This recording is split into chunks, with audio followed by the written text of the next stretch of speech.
First தாளிக்கிறதுக்கு கடுகு, மிளகு, ஜீரகம், சோம்பு இதெல்லாம் போட்டு தாளிச்சிட்டு அடுத்தது வெங்காயத்தை போட்டிருக்கோம். வெங்காயத்தை இப்போ நல்லா ஃப்ரை பண்ணணும். ரொம்ப ஸ்பீடாக தீ வைக்கக்கூடாது, மெதுவாக சிறு தீயில் வச்சு நல்லா ஃப்ரை பண்ணணும். அந்த கோல்டன் ப்ரௌன் கலர் வர்ற வரைக்கும் பண்ணணும். இதுக்கிடையில் பார்த்தீங்க அப்படின்னா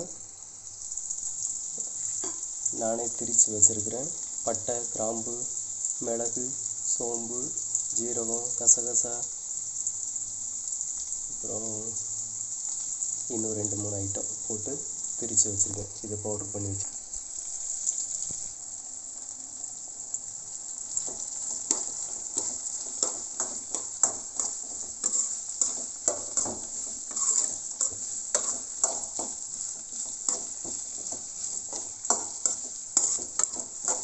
அதே நேரத்தில் இங்கே பாருங்கள், நாட்டுக்கோழி வெந்துக்கிட்டு இருக்குது.